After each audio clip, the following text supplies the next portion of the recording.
Olá, realistas, tudo bem? Deixa eu arrumar aqui a câmera. Que de vez em quando dá uma caidinha. Gente, vamos falar aqui do processo de cura, que eu coloquei aqui 4 etapas, basicamente, para o processo de cura. Gente, para o processo de cura, a gente tem que encarar ele como algumas fases do luto, vamos dizer assim, tá? Para ser bem curto e objetivo para vocês.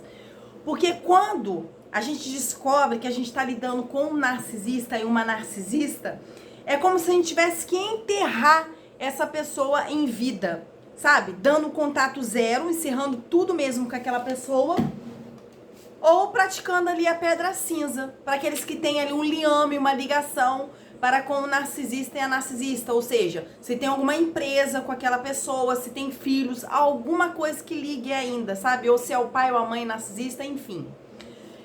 Fora isso, fora isso e dentro disso, né, a gente entende que as etapas, elas são muito puxadas, né, elas são muito tristes, elas são muito, como se diz, muito marcantes na vida da vítima, quando ela tem que dar o contato zero, ou minimamente a pedra cinza, tem que se afastar desse narcisista, dessa narcisista. Então a gente assemelha esse processo de cura ao luto, aos processos do luto, né? Que tem ali de aceitação ou não, de barganha, de aceitação depois. Temos ali também a raiva ou a depressão também. E como se dá, né, isso? Michele, como que se dá isso? Porque a gente tem que enterrar a pessoa em vida. Então, querendo ou não, é um luto. E o luto não é meramente só porque a gente perdeu alguém em matéria, né? Que a pessoa não está mais aqui no meio da gente. Mas também no sentido de luto, porque o relacionamento acabou. A gente nunca mais vai ter o contato com aquela pessoa, nunca mais vai ter aquela relação com aquela pessoa. Então, minimamente, a gente mata, vamos dizer assim, né? A pessoa dentro da gente. Em todas as ramificações que a pessoa fez, né? Porque a pessoa se relacionou ali no social com a gente, economicamente, dentro de casa, familiarmente. Então veja que você tem que matar a pessoa em vida, né? E isso é muito doloroso. E aí eu coloquei aqui, primeira fase da cura é o reconhecimento, é você parar de mentir para você mesmo. Pesquisou ali, né? Basicamente o que a pessoa faz. Já reconheceu que a pessoa poderia ter um transtorno de personalidade narcisista. E por que poderia ter? Não vamos ser taxativos. Temos que ler lá o DSM-5, as 9 características. Minimamente, se a pessoa tiver 5, a pessoa é sim narcisista, tá? Tem um transtorno de personalidade narcisista. Mas ainda também coadunando com o núcleo do senso de grandiosidade. Então é aquela pessoa se acha demais, melhor do que as outras pessoas, tá? E em decorrência disso, a pessoa executa lá 5 atividades que tá dentro do SM5 lá. Das 9, a pessoa executa 5. Então tem que ter também o senso de grandiosidade, tá? Então, você pesquisou e chegou basicamente nesse diagnóstico de que você tá lidando com a pessoa que tem um transtorno de personalidade narcisista, que é uma pessoa que se acha grandiosa, e em nome disso, a pessoa comete várias perversidades, maldades e abuso às suas vítimas. Então é a gente começar a ter essa conscientização. Então a primeira fase do processo de cura é o reconhecimento. Parar de mentir para si mesmo, para si mesma, que essa pessoa é normal, que essa pessoa vale a pena, que essa pessoa não é disfuncional. Não. Temos que ter a consciência de que estamos lidando com uma pessoa disfuncional, estamos lidando com uma pessoa que invalida a sua vítima, abusa, manipula, tá? Tira ali todos os bens da pessoa, tá? Quando pode, tá? A maioria faz isso porque quer a pessoa desprendida de si mesmo, arrancando o senso de identidade, invalidando as suas vítimas, quer a pessoa ali como bagaço mesmo da laranja, tá? Tudo que puder lhe ramificar, tudo que puder ir cortando pelas arestas para deixar essa pessoa irreconhecível, tá? Essa pessoa vai fazer. Então, primeiramente, é o reconhecimento desse transtorno. É parar de romantizar, tá? Para que você pegue isso de fato que você não percebia e agora você lendo e pesquisando sobre, agora você sabe sobre o assunto, você trazer do inconsciente para o consciente, parar para pensar nisso, fazer esse reconhecimento de que na verdade você está lidando com uma pessoa disfuncional. Então parar de mentir para si mesmo é um grande passo para a sua cura. O segundo passo, tá? Do processo de cura, você vai reconhecer ele também que você tenta barganhar com a situação ou com a pessoa, né? Você fez o reconhecimento, você já viu ali que a pessoa é aquilo ali, né? Mas tá difícil pra você porque você empata, porque você é codependente emocional e é mais ainda empata, né? Você é empata excessivo, você se invalida, você se doa demais, você tá ali com a pessoa, né? Você se esvazia de si para fazer para a pessoa, porque essa é a característica principal que o narcisista procura nas suas vítimas. Alguém que possa se esvaziar de si mesmo para atender as necessidades desse infantiloide, né? Desse narcisista, dessa pessoa que tem um traço também infantil, que é o narcisista. Então, você tenta barganhar em qual sentido? Ah, eu acho que eu vou levar um presente, eu acho que... Ou se dá o benefício da dúvida também durante a barganha, né? Ah, será que não sou eu que sou narcisista? Porque ao mesmo tempo que ele faz isso, olha, ele traz chocolate, ele me leva pra passear. Então, claro, é um todo jogo de manipulação, gente. Ao mesmo tempo que a pessoa tira aquele seu prazer da vida, das coisas boas, a mesma pessoa que traz coisas boas também pra você às vezes. Narcisista não é 100% ruim em 24 horas, então por isso que você entra em dissonância cognitiva, você entra em dúvida, né? Você começa a barganhar, você se dá o benefício da dúvida. Será que é eu ou ele que é narcisista? E por que você também chega a pensar nisso? Porque são tantos os abusos que incorrem durante essa relação, né, de vítima e narcisista, que a pessoa vai abusando tanto de você que você tem um abuso reativo, que nós chamamos, né? Ação e reação. Você passa a fazer algumas coisas parecidas com o narcisista. Em qual sentido? Ah, se ele tá me invalidando, então eu vou dar uma invalidadazinha de leve nele. Vou dar uma manipuladazinha nele.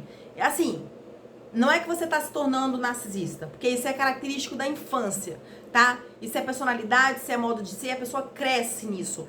Mas no sentido de abuso reativo, em qual sentido? A pessoa vai fazendo e você vai se defendendo, vai fazendo algumas coisas parecidas, discute também, responde, tenta fazer de um jeito que você não fique tão prejudicada. Então você começa a se dar o benefício da dúvida em achar que você também é narcisista, mas não é. Então, segunda fase, primeiro, reconhecimento, né?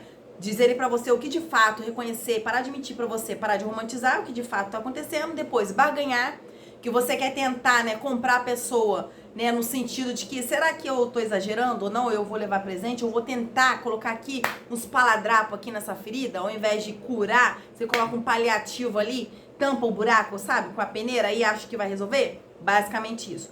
A terceira fase é a raiva ou a depressão. Quando vem a raiva e a depressão? Quando de fato a bolha estoura, tá? Quando de fato você fala assim, eita, é narcisista mesmo. Bom, é com isso que eu tô lidando. E aí te dá um estado de angústia tão grande que você pode chegar assim a deprimir-se, tá? Porque você vai vir uma demanda muito grande de pensamentos negativos, né? E esse pensamento negativo, essa grande demanda, tem sim o poder de nos adoecer. E aí aqui tem aquela relação que nós falamos aqui, né? De mente e corpo. Porque quando a gente era embrião, dentro da nossa mãe, a mesma camada que fazia a extensão da pele, da formação da pele, é a mesma que fazia parte da formação do nosso sistema nervoso.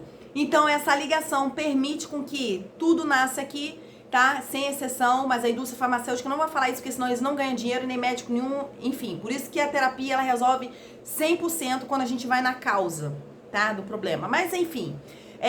por isso que quando tudo nasce aqui, somatiza no corpo, por conta dessa ligação, dessa mesma camada que fazia extensão da pele, fazia do corpo. Mas o que a gente estava falando aqui? Sobre deprimir. Então, se você de fato começa a assumir e de fato estoura a bolha, bom, boom, deu aquele boom, realmente eu estou com uma pessoa narcisista. Você começa a deprimir por conta dessa demanda tão grande de pensamentos negativos. Você entra em pensamentos disfuncionais, que é o ser, pensamentos catastróficos, né? E se eu tivesse feito diferente? E se isso? E se aquilo? Ai, vai me acontecer isso? Sabe? Você entra nos pensamentos disfuncionais, tá? Por quê? Porque a maioria das vezes está conciliada ali a um transtorno psiquiátrico, porque é um momento que a pessoa deprime, né, que é o transtorno psiquiátrico, e mais a demanda de pensamentos negativos. Então, isso gera pensamentos disfuncionais dentro da pessoa. Então, é complicado. Então, você começa a ver que é uma relação realmente não normal, né? Você vê tantos casais, tantas pessoas se relacionando, pai e mãe, se relacionando tão assim, naturalmente, saudável, sabe? Um se preocupando com o outro, um tratando com carinho, respeito, assim também é cônjuge para cônjuge, sabe? Você vai vendo que é um padrão, que é uma repetição, que a pessoa sempre tenta te manipular, sempre te invalidar. E essa também é a grande diferença também, gente, para você diferenciar o narcisista ou não. Uma coisa ou outra pode acontecer da gente fazer alguma coisa para magoar alguém, pode acontecer, sabe? E a gente vai lá, se retrata, pede desculpa, mas não. O narcisista é um padrão, ele só age dessa forma. Enquanto ele não te invalidar, não te ridicularizar, não te diminuir, não te subjugar, ele não sente sossego, porque você é uma vítima para ele no sentido de regulador das emoções dele. Ele tem que sentir que ele te menospreza, que ele te faz menos, tá? Para ele se sentir bem, por conta desse centro núcleo que é a personalidade do narcisista, que é baseado no senso de grandiosidade. Então o processo da cura se dá nisso. Descobri que de fato reconheci, parei de mentir pra mim, vamos voltar lá, parei de mentir pra mim, fiz o reconhecimento, de fato, que a pessoa é narcisista. Começo a barganhar, querendo negociar com o narcisista. Depois, a raiva ou a depressão. E por fim, a aceitação. Você vê de fato que ou eu aceito de fato que eu estou lidando mesmo com o narcisista e de que eu tenho que trabalhar em mim para poder sair dessa relação, ou vai tudo pro beleléu. Então, o processo de cura se dá basicamente nessa linha de processo, tá? E essa aceitação é muito legal em qual sentido, gente? De que você tem que aceitar de que o narcisista, ele mais te conhece do que você mesmo.